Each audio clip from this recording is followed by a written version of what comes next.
الحمد لله الذي خلق السماوات والأرض، والصلاة والسلام على رسوله محمد وآله وأصحابه أجمعين. أما بعد، فأعوذ بالله من الشيطان الرجيم. بسم الله الرحمن الرحيم. إنك لعلى خلق عظيم. وقال النبي صلى الله عليه وسلم: إنما بعثت لأتمم مكارم الأخلاق، أو كما قال عليه الصلاة والسلام.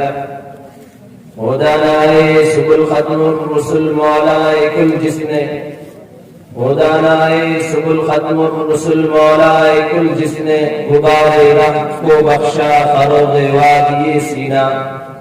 نگاہ عشق و مستی میں وہی اول وہی آخر، نگاہ عشق و مستی میں وہی اول وہی آخر، وہی قرآن وہی فرقہ وہی یاسی وہی توحہ.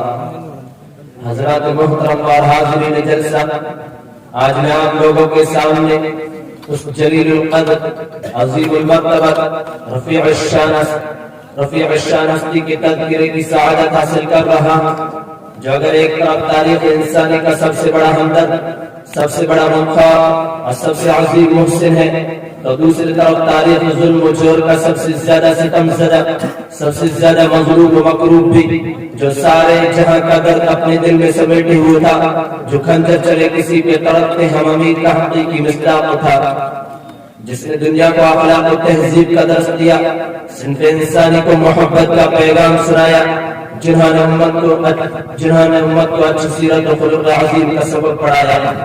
لیکن میرے عزیز دوستوں، میں حیرانیت کے سمندر میں غرق سرگردہ و پریشان ہوں کہ اس قلیل وقت میں ایسے عظیم الشان وسیع وسیع موضوع پر کس طرح لب کشائی کر سکوں، جس کا اسلام دشمن جماعت یورپ کے علماء نے بھی اعتراف کیا ہو، جن کے اخلاق حسنہ پر پیغمبر کا کٹر دشمن مغربی فاضل گارڈنری ہینگس نے اپنی کتاب اپالوجیفار محمد اور انگلینڈ کے سب سے مشہور مادر مسٹر گبر میں بھی اپنی کتاب میں شہادت دی ہو.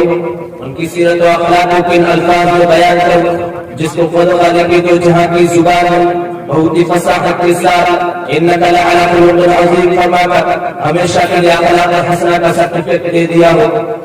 کن کن گوشوں کو ہو کے زبان پر لاؤں، کن کن خوبیوں کو بیان کروں، کن کن خصوصیات کو نظر انداز کر دوں. طائف کے سفر میں پیش آنے والے واقعات کی سیر کراؤں، یا فتح مکہ کی امداد سناؤں، جنگ احد کی منظر کشی کروں، یا جنگ حنین میں آپ کے اخلاق حسنہ کی جھلک دکھاؤں. کیا کیا بتاؤں اور کہاں تک بتا سکتا ہوں.